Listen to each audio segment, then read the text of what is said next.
Perkenalkan, nama saya Eka Andika Pratama, Prodi Perbankan Syariah 2017, Fakultas Agama Islam. Di sini saya akan menjawab soal desain produk Bank Syariah. Baik, saya akan membaca soal yang pertama. Soal pertama adalah, jelaskan apa yang dimaksud dengan kredit tanpa anggunan, line facility, dan takeover. Lalu jelaskan desain akad lama dan terbarunya. Line facility. Line facility adalah suatu bentuk fasilitas plafon pembiayaan bergulir dalam jangka waktu tertentu yang dijalankan berdasarkan prinsip syariah. What adalah kesempatan atau janji dari pihak LKS kepada pihak lain, nasabah, untuk melaksanakan sesuatu yang dituangkan ke dalam sesuatu dokumen Memorandum of Understanding. Ketiga, akad adalah transaksi atau perjanjian syar'i yang menimbulkan hak dan kewajiban serta merupakan bagian yang terpisahkan dari line facility. Desain produk line facility dengan menggunakan akad yang sudah ada, yaitu murabaha bil wakalah. Pertama, waat bank untuk mewakilkan pembelian mobil kepada nasabah. Yang kedua, nasabah membeli mobil sebagai wakil bank atau mobil menjadi milik bank. Yang ketiga, bank syariah menjual mobil secara murabaha kepada si nasabah. Dan yang keempat, nasabah membayar cicilan kepada bank syariah.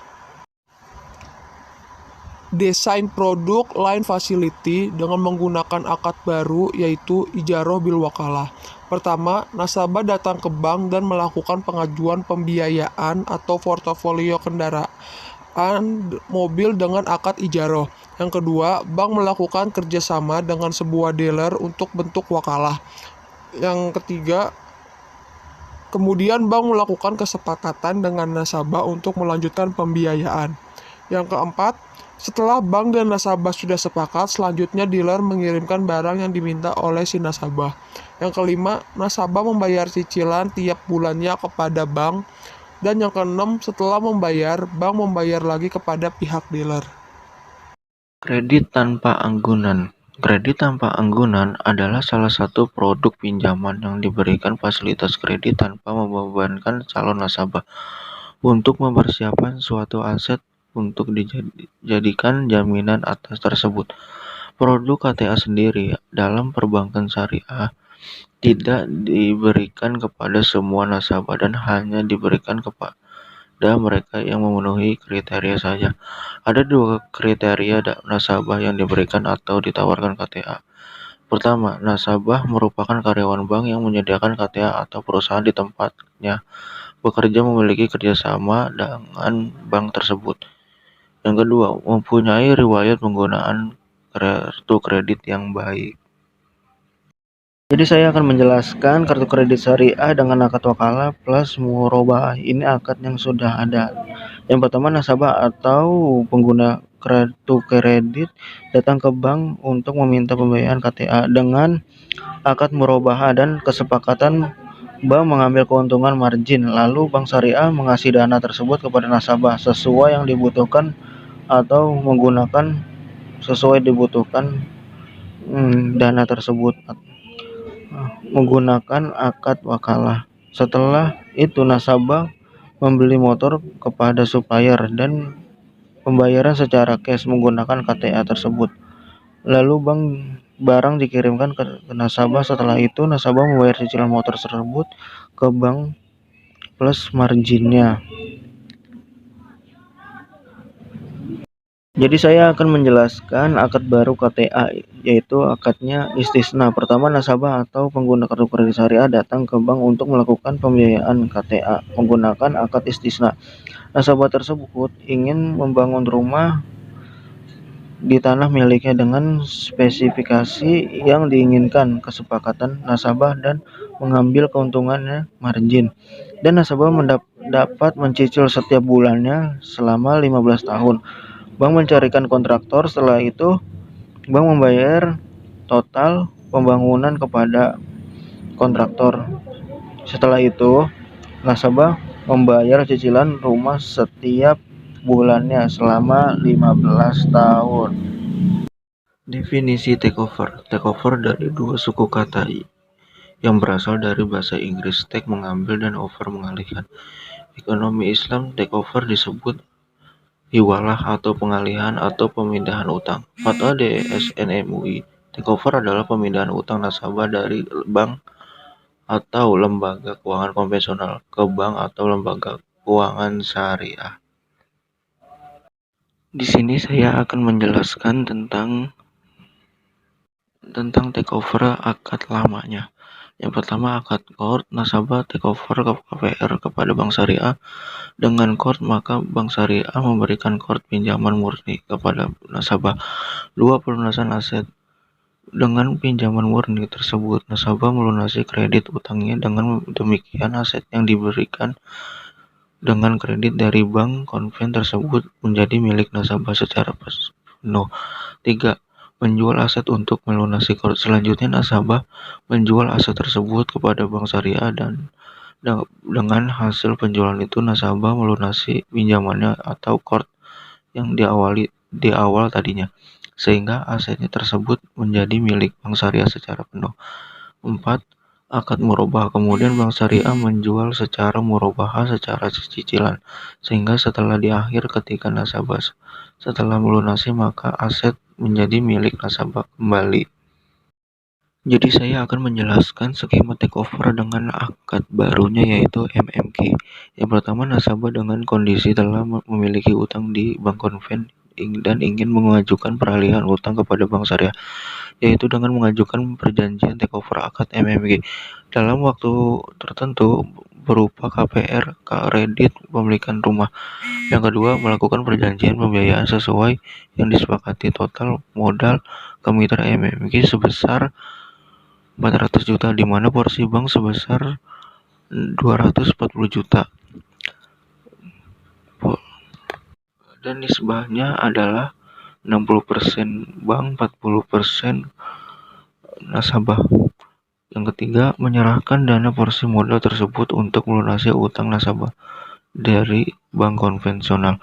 Yang keempat, peroleh aset rumah ini merupakan modal usaha bersama antara bank dan nasabah yang nantinya disewakan atau ijarah. Yang kelima, aset berupa rumah ini disewakan kepada nasabah dan hasil sewa ujroh ini nantinya digunakan sebagai bagi hasil antara nasabah dan bank syariah. Yang keenam, hasil uang sewa tadi dibagi sesuai nisbah yang disepakati. Misalnya 10 juta karena nisbahnya 60 per 40, maka bank syariah 6 juta dan nasabah 4 juta. Yang ketujuh, nasabah membayar biaya pokok untuk memperoleh aset sehingga di akhir secara pemilikan milik nasabah. Oke, lanjut pertanyaan yang kedua, jelaskan apa yang dimaksud dengan deposito, giro, tabungan, dan investasi, Mas. Lalu jelaskan desain akad lama dan terbarunya. Deposito. Deposito adalah salah satu produk perbankan yang dipakai untuk melakukan investasi berjangka dengan menetapkan prinsip syariah. Jenis investasi ini ditunjukkan kepada nasabah, perorangan atau perusahaan dengan menggunakan akad mudharabah. Umumnya, bagi hasil atau nisbah yang ditawarkan oleh bank adalah 60/40 nasabah dan bank. Akad yang sudah ada mudharabah muqayyadah dan mudharabah mutlaqah. Fatwa nomor 3/DSN MUI /4/2000. Jadi saya akan menjelaskan skema deposito yang sudah ada, yaitu akad mudharabah. Pertama, nasabah mendeposito uangnya sebanyak 100 juta kepada bank syariah dengan akad mudharabah dan dengan nisbah 60%, nasabah 40%, bank syariah. Lalu uang tersebut disalurkan kepada proyek usaha syariah dan dikelola sehingga mendapatkan keuntungan sebanyak 50 juta. Setelah itu, keuntungan dibagi hasil untuk nasabah dan bank syariah. Nasabah mendapatkan 30 juta dan bank syariah mendapatkan 20 juta. Setelah jatuh tempo yang ditentukan di awal, uang nasabah dikembalikan kembali. Dan ketika proyek usaha tersebut mendapatkan kerugian, maka nasabah lah yang bertanggung jawab. Jadi saya akan menjelaskan skema deposito yang baru, yaitu akadnya musyarakah. Jadi nasabah datang ke bank syariah melakukan deposito dengan akad musyarakah. Nasabah mendeposito 70 juta dan bank 30 juta. Total 100 juta. Nisbah di sini 70% nasabah, 30% bank syariah. Jangka waktunya 1 tahun. Uang tersebut disalurkan kepada proyek usaha, lalu proyek usaha mengelola mendapatkan keuntungan sebanyak 50 juta. Lalu keuntungan dibagi sesuai nisbahnya. Nasabah mendapatkan 30 juta, bank syariah mendapatkan 15 juta. Apabila mengalami kerugian, akan ditanggung bersama. Setelah jatuh tempo yang ditentukan, uang nasabah dikembalikan sebesar 70 juta. Investasi emas, yaitu sesuatu kegiatan investasi yang menggunakan logam mulia, yaitu emas. Emas selain simbol kekayaan juga dikenal sebagai sebuah alat untuk melindungi nilai kekayaan. Dasar hukum dari investasi emas syariah adalah Undang-Undang Nomor 21 Tahun 2008 tentang Perbankan Syariah dan Fatwa DSN MUI Nomor 77/DSN MUI /6/2010 tentang jual beli emas secara tidak tunai. Jadi saya ingin menjelaskan skema cicilan emas yang sudah ada, yaitu murabahah. Yang pertama, nasabah bernegosiasi kepada bank syariah untuk cicilan emas tersebut. Yang kedua, nasabah dan bank melakukan transaksi dengan akad murabahah. Yang ketiga, bank syariah membeli emas ke toko emas atau ke penjual secara tunai.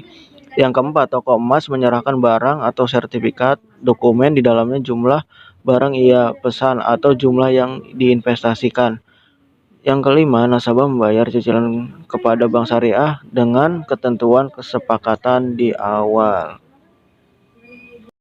Saya akan menjelaskan tentang cicilan emas dengan akad yang baru. Nasabah datang ke bank untuk melakukan investasi dan nasabah melakukan akad wadiah yadomanah. Dan nasabah ini menginvestasi berupa seharga emas dan sebanyak 50 gram. Pendapatan emas pada saat itu 50 gram harganya 30 juta. Lalu bank menyalurkan uang tersebut ke nasabah pembiayaan atau pihak ketiga. Dan pihak ketiga mengelola sehingga mendapatkan keuntungan, lalu pihak ketiga mengasih bonus ke bank dan bank mengasih bonus juga ke nasabah berserta modalnya.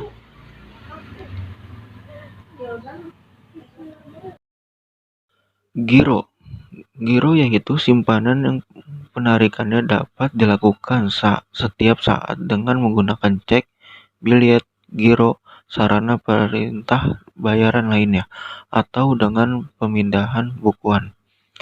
Dewan Syariah Nasional telah mengeluarkan Fatwa Nomor 1/DSN MUI /6/ tahun 2000 tentang giro, bahwa giro yang dibenarkan secara syariah adalah giro yang dijalankan berdasarkan prinsip wadiah dan mudharabah.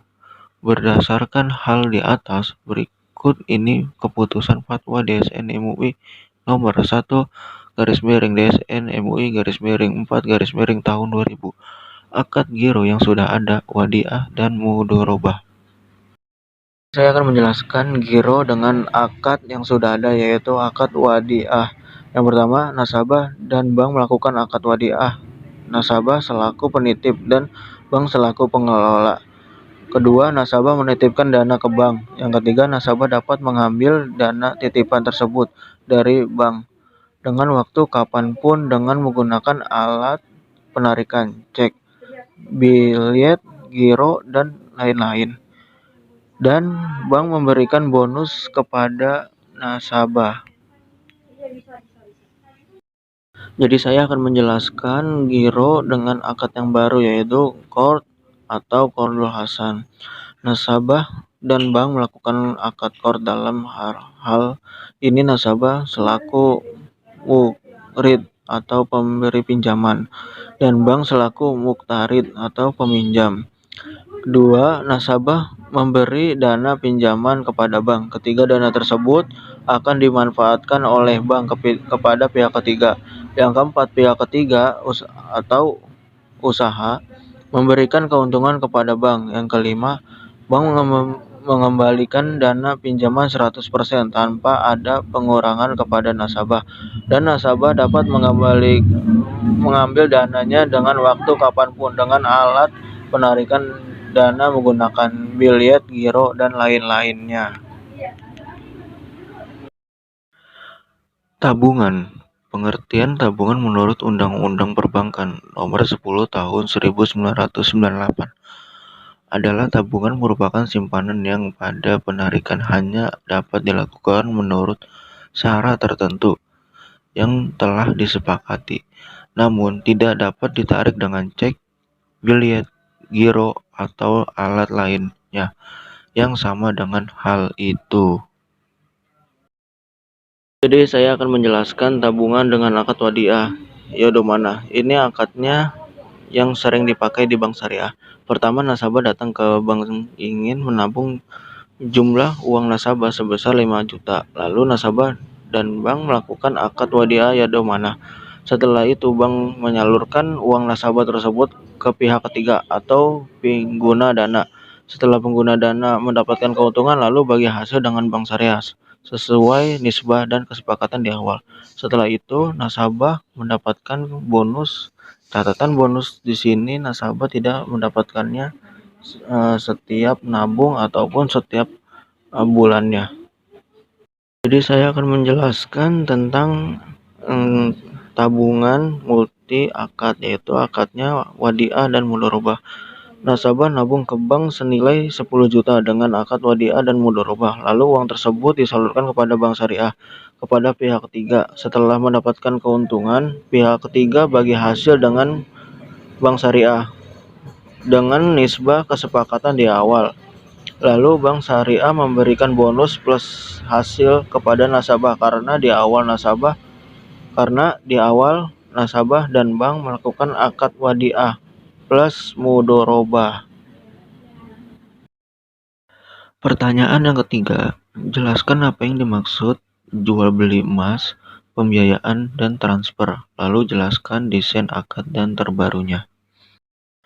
Pembiayaan adalah penyediaan uang atau tagihan yang bersamakan dengan itu berdasarkan persetujuan atau kesepakatan antara bank dengan pihak lain yang mewajibkan pihak yang dibiayai untuk mengembalikan uang atau tagihan tersebut setelah jangka waktu tertentu dengan imbalan atau bagi hasil.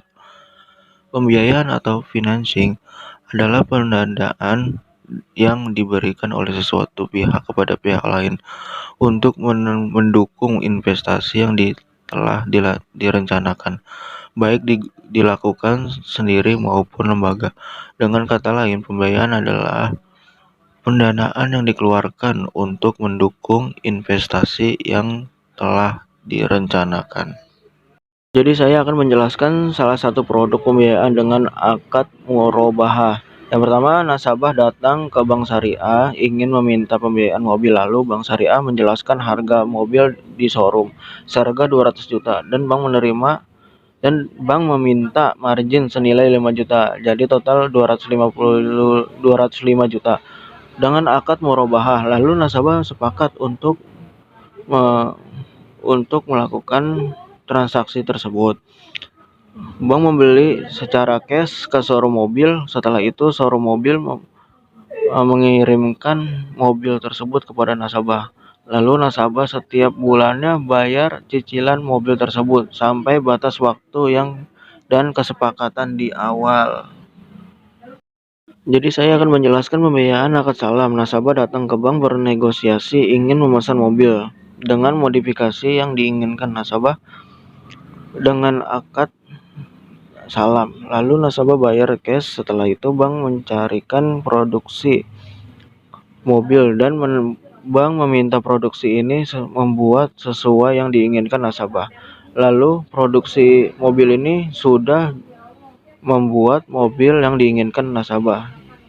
Setelah itu dikirimkan ke nasabah mobil tersebut dan Bank Syariah mendapatkan keuntungan dari fee tersebut. Transfer adalah kegiatan jasa bank untuk memudahkan sejumlah dana tersebut sesuai dengan perintah si pemberi amanat yang ditunjukkan untuk keuntungan seseorang ditunjuk sebagai penerima transfer. Transfer merupakan jasa pengiriman uang antar bank yang sama atau kepada bank yang berbeda. Jasa transfer dapat dibuat di dalam wilayah yang sama, ke daerah lain maupun ke luar negeri. Di sini saya akan menjelaskan tentang takeover akad lamanya.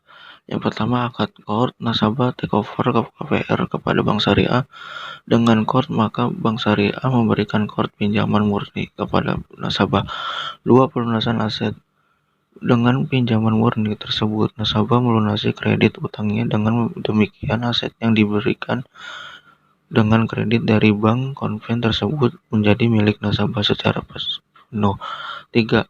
Menjual aset untuk melunasi qard. Selanjutnya, nasabah menjual aset tersebut kepada Bank Syariah dan dengan hasil penjualan itu nasabah melunasi pinjamannya atau qard yang di awal tadinya, sehingga asetnya tersebut menjadi milik Bank Syariah secara penuh. 4. Akad murabahah. Kemudian Bank Syariah menjual secara murabahah secara cicilan, sehingga setelah di akhir ketika nasabah setelah melunasi maka aset menjadi milik nasabah kembali. Jadi saya akan menjelaskan skema transfer yang terbarunya. Rani mengirim uang via Wesel Pos, dan kedua Wesel menerima uang Rani dengan akad wadiah wal wakalah bil ujroh dengan mendapatkan amanah untuk mengirimkan uang sebagai wakil dengan pendapatan biaya pengiriman sebagai ujroh. Yang ketiga, proses pengiriman dengan sistem Wesel Pos terjadi secara internal PT Pos Indonesia. Yang terakhir, Cynthia mengambil uang dengan menggunakan semua persyaratan dan membayar uang administrasinya. Jual beli emas. Jual beli emas adalah persetujuan saling mengikat antara penjual, yakni pihak yang menyerahkan atau menjual barang seperti emas, dan pembeli sebagai pihak yang membayar atau membeli barang yang dijual. Akad yang dipakai adalah akad istisna. Akad istisna adalah akad kontrak jual beli dalam bentuk pemesanan untuk pembuatan barang tertentu dengan kriteria dan persyaratan tertentu yang telah tersepakati antara pemesan dan penjual. Di Indonesia, Dewan Syariah Nasional MUI sebagai yang berwenang mengakomodir legalisasi sebuah produk yang melegalkan akad istisna dengan dikeluarkan fatwa DSN MUI nomor 6 DSN MUI _6 tahun 2000 tentang istisna. Dalam fatwa ini mencakup ketentuan tentang pembayaran. Akad yang sudah dipakai dalam perbankan syariah dalam jual beli emas adalah akad murabahah, jual beli, akad qard, dan akad ijaroh. Jadi saya akan menjelaskan tentang jual beli emas dengan akad murabahah. Yang pertama, Bank Syariah dan nasabah melakukan negosiasi tentang rencana transaksi jual beli yang akan dilaksanakan meliputi jenis barang dan harga jualnya. Yang kedua, Bank Syariah melakukan akad jual beli dengan nasabah di mana Bank Syariah menjual dan di mana Bank Syariah sebagai penjual dan nasabah sebagai pembeli. Dalam akad jual beli ini ditetapkan barang yang menjadi objek jual beli yang dipilih oleh nasabah dan harga jual barang. Yang ketiga, maka Bank Syariah membeli barang dari supplier Pembeli yang dilakukan oleh bank syariah ini sesuai dengan keinginan nasabah dengan akad tersebut. Dan yang keempat, supplier mengirimkan barang kepada nasabah atas perintah bank syariah. Yang kelima, nasabah menerima barang supplier. Yang keenam, nasabah menerima barang, maka nasabah melakukan pembayaran. Pembayaran yang dilakukan oleh nasabah ialah secara angsuran atau cicilan. Saya akan menjelaskan skema baru dari jual beli emas. Jadi yang pertama, nasabah memesan emas kepada bank syariah selaku penjual dengan spesifikasi yaitu dengan 1 gram emas 700.000 dan ditambah uang ongkos untuk produsen dengan per gram Rp25.000. Lalu nasabah memesan sebanyak 20 gram. Yang kedua, nasabah memesan sebanyak 20 gram, maka 700 kali 20 gram jumlahnya 14 juta dan uang untuk produsen 25 kali 20 500.000. Dengan menggunakan akad istisna, waktu untuk penyerahan emas ditentukan selama 1 minggu. Pembayaran di muka secara keseluruhan oleh nasabah 14 juta tambah 15.000 jadi 14.500.000. Bank segera memesan emas kepada produsen terlebih dahulu yang diinginkan oleh pemesan.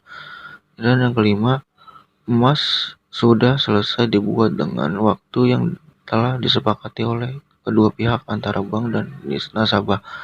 Dan yang terakhir, maka emas diserahkan kepada produsen kepada nasabah atas perintah bank syariah. Oke, langsung saja pertanyaan yang keempat. Jelaskan apa yang dimaksud asuransi, wakaf lingket, sukuk, dan reksadana. Lalu jelaskan desain akad lama dan terbarunya. Asuransi syariah. Asuransi syariah sebuah usaha yang saling melindungi dan saling tolong-menolong di antara para pemegang polis atau peserta, yang dilakukan melalui pengumpulan dan pengelolaan dana tak baru yang diberikan pola pengembalian untuk mengambil risiko tersebut melalui akad atau perikatan yang sesuai dengan prinsip syariah. Jadi saya akan menjelaskan tentang asuransi dengan akad lamanya, yaitu nasabah membayarkan premi kepada pihak asuransi per bulan dengan besar yang telah ditentukan. Uang premi tersebut masuk ke dalam dua akad baru dan akad mudharabah yang sesuai dengan persentasenya yang ditentukan. Misalkan untuk tabarur 50% dan mudharabah 50%. Yang kedua, dana mudharabah diinvestasikan kepada pihak ketiga atau kepada efek syariah. Yang ketiga, nasabah mengklaim ketika nasabah mendapat musibah dengan dana tabarunya. Yang keempat, efek syariah membagikan keuntungan investasi kepada asuransi. Dan yang kelima, hasil dari keuntungan tersebut maka dibagi hasil kembali kepada nasabah. Jadi saya akan menjelaskan tentang akad terbaru dari asuransi. Yang pertama, nasabah datang ke PT Asuransi untuk menjalin kerjasama dengan akad wadiah bil ijarah. Yang kedua, asuransi bekerja sama dengan rumah sakit. Yang ketiga, nasabah bayar premi setahun sekali ditambah fee karena titipan dan mengajukan klaim ijarah di awal tahun dengan biaya yang ditentukan. Yang keempat, nasabah konsultasi kesehatan ke rumah sakit. Yang kelima, nasabah mengklaim biaya pengobatan ke rumah sakit. Yang keenam, asuransi membayar biaya pengobatan nasabah ke rumah sakit. Pengertian wakaf. Kata wakaf berasal dari bahasa Arab, yaitu bahasa menahan atau aman mencegah. Secara istilah, wakaf adalah menahan harta yang mungkin diambil manfaatnya tanpa menghabiskan atau merusakkan benda yang digunakan untuk kebaikan. Pengertian wakaf produktif. Wakaf uang atau yang berupa juga bisa disebut dengan wakaf produktif adalah wakaf harta yang digunakan untuk kepentingan kepentingan produksi baik di bagian pertanian, industri, perdagangan, dan jasa yang manfaatnya bukan pada benda secara langsung, tetapi dari keuntungan kebersihan hasil pengembangan wakaf yang diberikan kepada orang-orang yang berhak sesuai dengan wakaf. Wakaf produktif dapat mengacu kepada dua hal, yaitu harta tetap dan harta tidak tetap. Jadi saya akan menjelaskan tentang sukuk linked wakaf akad yang sudah ada, yaitu ijaroh. Yang pertama, nazir menjalankan kerjasama kontrak sewa berjangka panjang dengan BUMN. Yang kedua, BUMN sebagai penerbit sukuk melakukan penerbitan sukuk kepada investor dengan akad ijaroh. Yang ketiga, investor menanamkan modalnya kepada BUMN atas produk sukuk. Yang keempat, BUMN mencari kontraktor untuk membangun gedung perkantoran yang akhirnya gedung ini menjadikan aset wakaf. Yang kelima, kontraktor menyelesaikan proyeknya. Yang keenam, gedung itu pun disewakan kepada pihak ketiga dan penyewa pun membayar sewa gedung perkantoran tersebut. Yang ketujuh, uang pendapatan hasil sewa gedung oleh pihak ketiga maka akan menjadi pendapatan BUMN. Yang kedelapan, BUMN pun membayar cicilan sukuk kepada investor ditambah uang hasil ijaroh atau sewa gedung. Yang kesembilan, setelah di akhir periode, maka gedung itu menjadi hak milik BUMN sepenuhnya. Maka uang pendapatan hasil sewa gedung diserahkan kepada nazir atas aset wakaf produktif. Akan menjelaskan sukuk linked wakaf akad baru, yaitu murabahah. Yang pertama, kontrak sewa berjangka panjang antara nazir yang direkomendasikan bahwa oleh Badan Wakaf Indonesia dan penerbit sukuk yaitu BUMN. 2. BUMN menerbitkan sukuk di pasar keuangan syariah berkoordinasi dengan Kementerian Keuangan. Yang ketiga, investor menanamkan dana dan dengan membeli sukuk tersebut menggunakan akad murabahah. Yang keempat, proyek dibangun dan diselesaikan untuk kontraktor. Yang kelima, setelah gedung di perkantoran jadi maka gedung pun disewakan oleh pihak ketiga. Yang keenam, imbalan sewa jadi pendapatan BUMN. Yang ketujuh, BUMN membeli kembali sukuk dari investor dengan akad murabahah untuk pengembalian kepemilikan proyek. Yang ke-8, pada akhir periode sukuk aset wakaf diserahkan oleh BUMN kepada nazir untuk dikelola sebagai aset wakaf.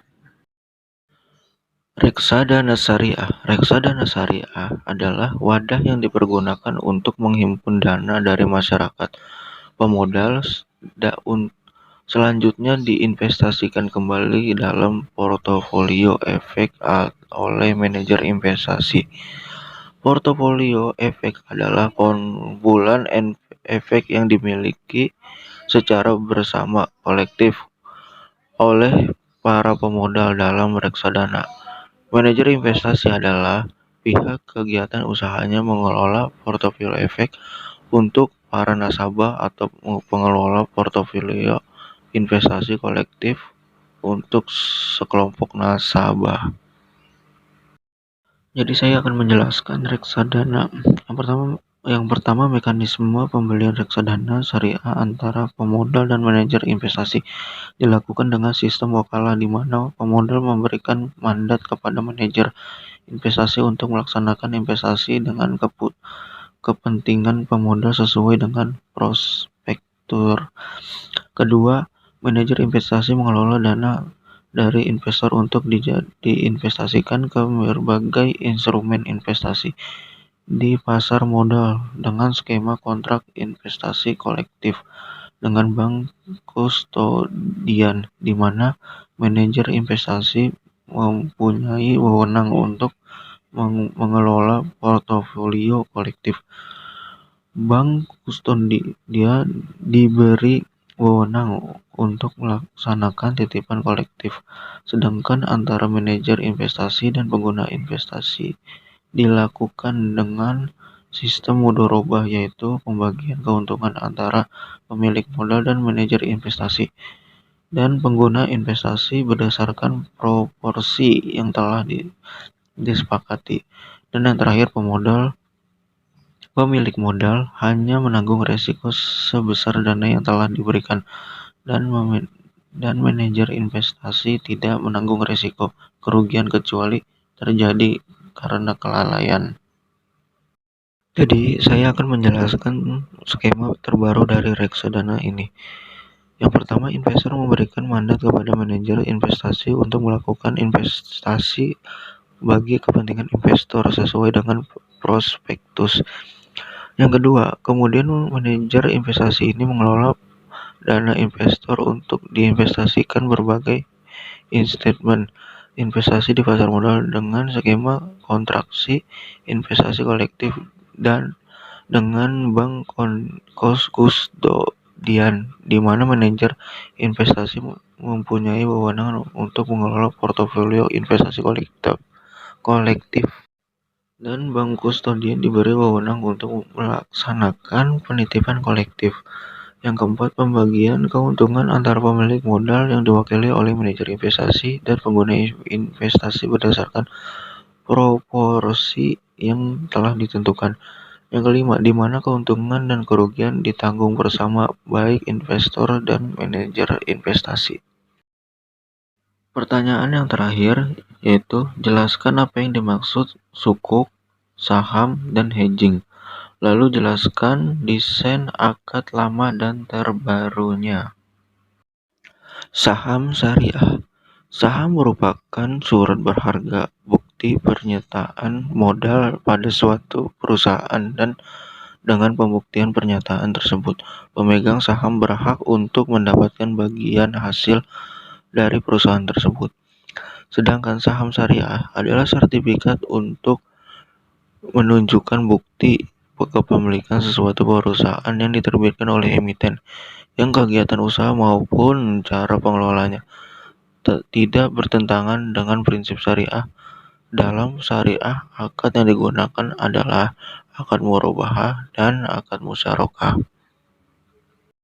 Jadi saya akan menjelaskan skema saham yang lama.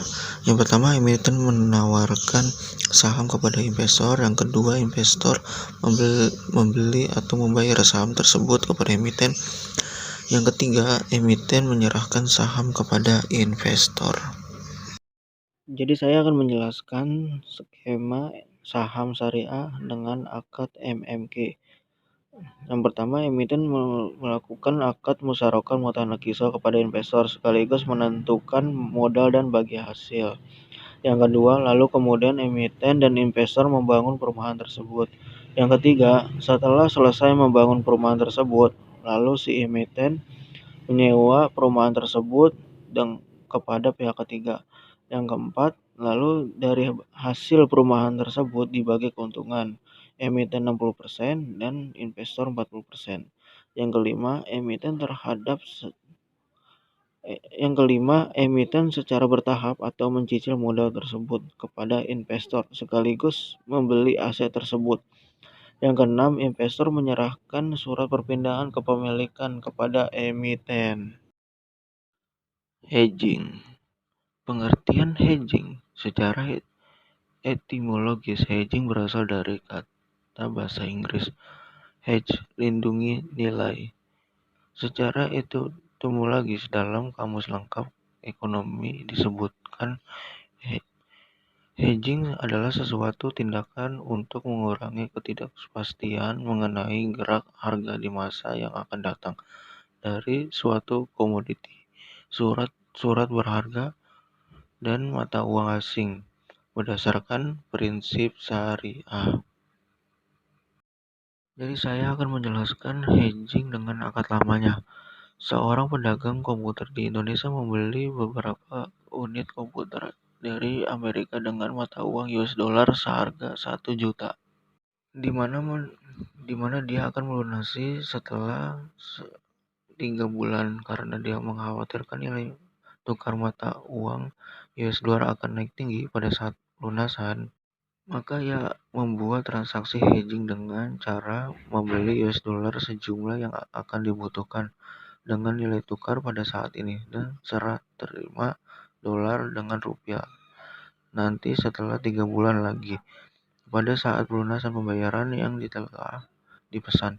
dan nilai tukar yang disepakati berada di titik 10.000 per US dollar. Jadi saya akan menjelaskan tentang hedging dengan akad terbarunya. Yang pertama, konsumen komoditi LKS atau nasabah memberi kuasa akad wakalah kepada peserta komersial untuk membeli sil'ah secara tunai dalam mata uang yang diserahkan.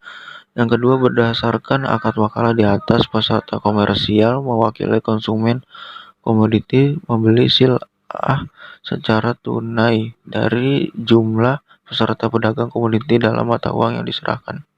Yang ketiga, konsumen komoditi menerima dokumen kepemilikan yang berupa surat penguasa atas komoditi tersetujui yang diterbitkan Bursa Komoditi Syariah sebagai bukti pembelian komoditi.